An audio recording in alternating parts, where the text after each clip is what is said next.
Hello, do you know how to perform an autopsy on your system? Well, next, we'll show you how to properly disassemble an Alienware X51 R1 or R2 and see what's inside the alien beasts.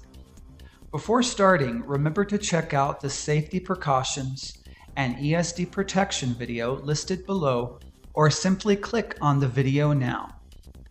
Basic disassembly. First, unplug all peripherals attached to the computer, such as keyboard, mouse, display, etc. Once everything is unplugged, unplug the AC adapter.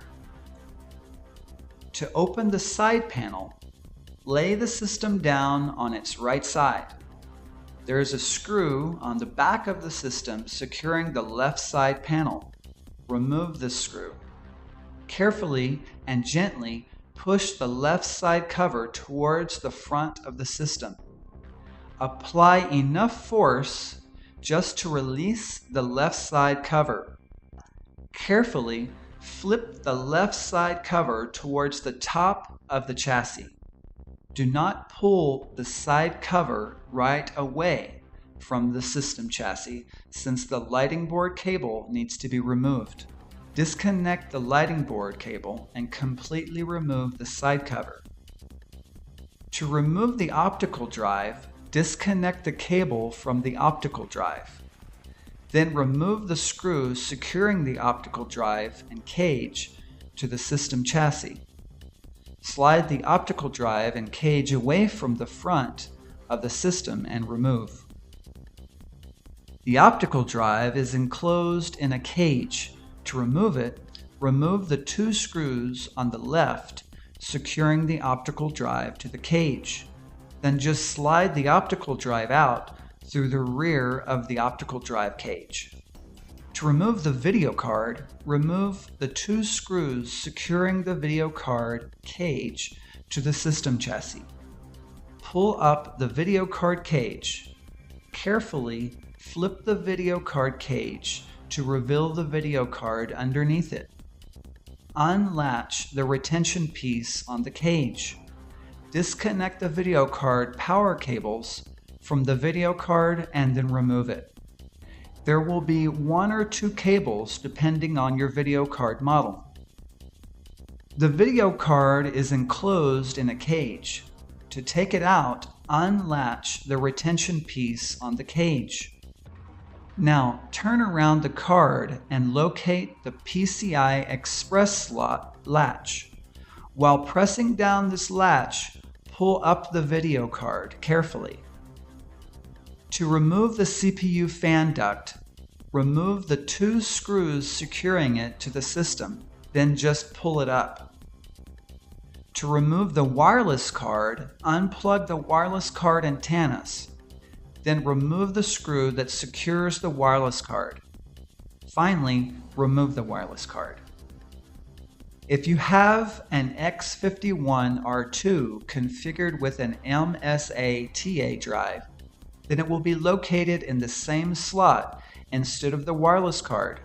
To remove it, simply remove the screw securing it to the motherboard and remove the MSA TA card.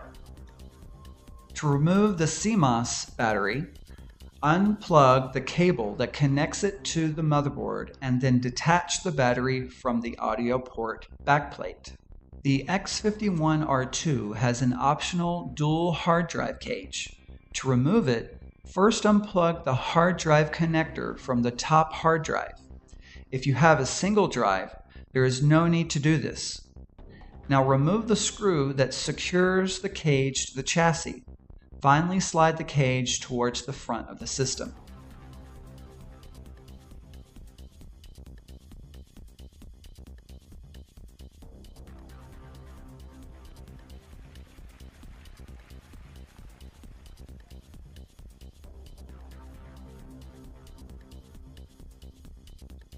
To remove the drives from the cage, remove the four screws securing the top drive and then take it out from the cage.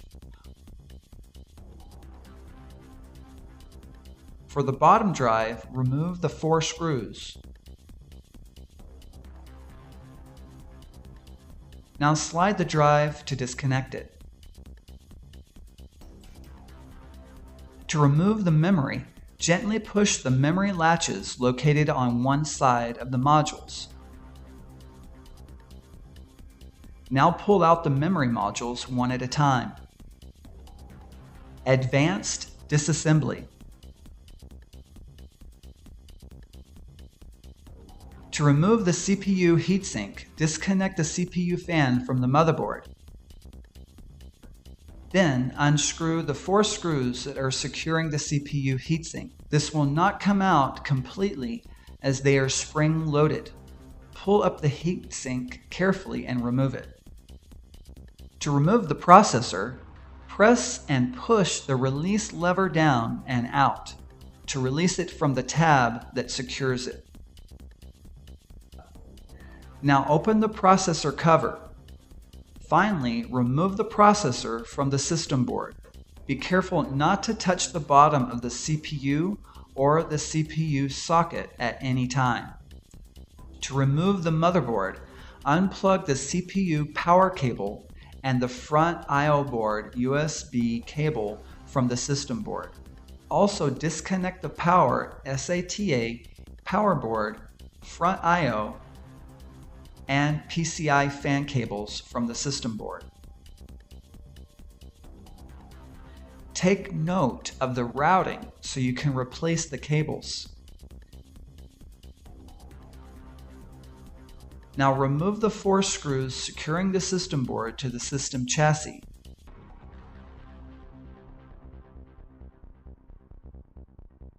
Lift up the motherboard at a 30-degree angle, then slide it about ½ an inch towards the front of the system, then remove it completely. To remove the power board fan, remove the screws that secure the fan and pull it out. To remove the DC jack, unplug the connector from the power board. Then remove the 2 screws securing the DC jack cable assembly to the system chassis.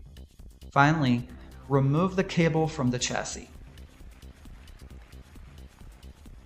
To remove the power board, unplug all the cables from the power board. Remember to pull from the connector itself, not from the cables. Now remove the 4 screws that secure the power board to the chassis. Finally, pull out the power board. To remove the front I/O board, disconnect all the remaining cables first.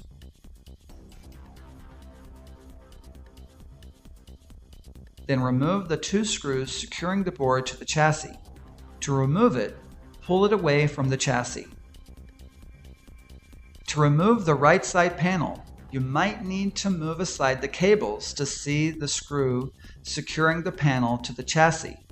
Once you've located it, remove it. Now put the system in an upright position and slide the panel towards the front. Open the panel just enough to see the lighting board cable. Once you unplug it, pull the cable carefully through the routing hole and remove the panel. To remove the front bezel, release the front bezel tabs on the left side. First release the lower tab, followed by the 2 top ones. Then release the front bezel tabs on the right side. Once again, release the lower tab first, followed by the 2 top ones. Pull the power button cable and alien head cables through the routing holes. To remove the PCI back cover, simply release the plastic tabs on the left and right side towards the rear of the system chassis, then pull out the cover. To remove the bottom cover, remove the screws securing the bottom cover to the system chassis. Then release the plastic tabs on the left and right towards the front of the system chassis. Finally, slide the bottom cover towards the front of the system chassis and remove it. To remove the top cover, remove the screw securing it to the system chassis. Now simply slide the top cover towards the rear of the system chassis. To remove the PCI fan, remove the 2 screws securing the PCI fan to the system chassis. And finally, remove the PCI fan from the system chassis.